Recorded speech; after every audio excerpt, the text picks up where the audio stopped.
ప్రస్తుత కాలంలో ఇవేవి కుదరట్లేదు, ముఖ్యంగా ఆడవాళ్ళకి. అవేంటో చూసేద్దామా? Hi everyone. చిన్నపిల్లలుగా ఉన్నప్పుడు ఎన్నో ఆటలు, ఎంతోమంది ఫ్రెండ్స్తో చాలా సరదాగా గడిపిన క్షణాలు అయితే ఎదిగిన తర్వాత, అది పెళ్ళైన తర్వాత వీటన్నిటికీ చాలా దూరం అయిపోయి ఓన్లీ కుటుంబం, ఇంట్లో పిల్లలు, హస్బెండ్, ఫ్యామిలీని చూసుకోవడము ఇంతవరకే. ఒకవేళ ఎటైనా వెళ్ళినా ఫ్యామిలీతో వెళ్ళడం అంతవరకే ఉంటుంది కదా.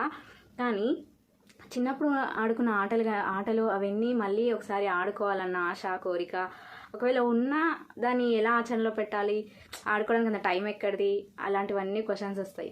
కానీ నిజంగా మనసు చాలా హాయిగా, సంతోషంగా, స్ట్రెస్ లేకుండా చాలా హ్యాపీగా ఉండొచ్చు మన మనసుకు నచ్చిన పని కనుక చేసినట్లయితే.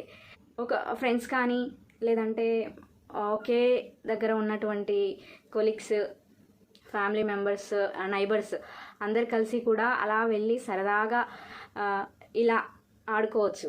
ఇలా నేను మా ఫ్రెండ్స్ అయితే చాలా రోజుల నుంచి ఒక 3-4 నెలల నుంచి అలా అనుకొని కూడా ఒక రోజుకైతే కోరిక నెరవేర్చుకున్నాము. ఇలా బయటికి వెళ్ళి చాలా ఇష్టంగా ఆడుకోవాలని. ఒకరి మనసులో ఒకరి మాటలు,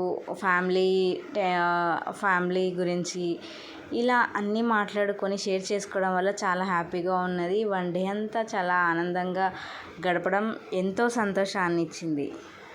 ఫ్యామిలీస్ అయిన తర్వాత అన్నీ మాట్లాడుకోవడము, ఆడుకోవడము ఎంత ఆనందాన్ని ఇస్తుందంటే ఒక చాలా రోజులకి చాలా ఆనందాన్ని ఇచ్చేటటువంటిది. సో ఇంత సంతోషాన్ని ఇలాగే హ్యాపీగా ప్రతి ఒక్కరూ ఒక ప్లాన్స్ అనేది చేసుకొని కనుక కరెక్ట్గా వినియోగిస్తే చాలా సంతోషాన్ని పొందొచ్చు. అలాగే మనసులో ఉన్న భారాన్ని దించుకోవడానికి కూడా ఇది ఒక గొప్ప అవకాశము. ఇంకా ఎన్నాళ్ళని ఇంట్లోనే కూర్చోవడము, ఇంట్లోనే చేసుకోవడము, అలా బయటికి నిజంగా వెళ్ళాలి అంటే నువ్వు బాగానే చెప్తావు, అది ఎలా సాధ్యం అనుకుంటూ ఉండొచ్చు కదా. దీనికి మీరే ప్రోత్సహించాలండి. అదే మీ మగవాళ్ళు. ఒక మదర్కి అయితే కొడుకుగా సపోర్ట్ చేసి నిజంగా అంత సంతోషాన్ని ఇవ్వగలిగితే ఎంత హ్యాపీగా అవుతుంది మీ అమ్మగారు కావచ్చు. అదేవిధంగా వైఫ్ అయితే హస్బెండ్ సపోర్ట్ చేయాలి, ఎంకరేజ్ చేయాలి. ఇలాంటివన్నీ ఆటలు ఎందుకు అలాంటివి అనకుండా వాళ్ళ మనసును అర్థం చేసుకొని చాలా హ్యాపీగా వాళ్ళు ఉంటారు అనుకున్నప్పుడు ఒక చిన్న ప్రోత్సాహమే కదా మీరు ఇచ్చేది. ఇచ్చి చూడండి, వాళ్ళు ఎంత సంతోషంగా ఉంటారో మీకే తెలుస్తుంది. Thank you so much.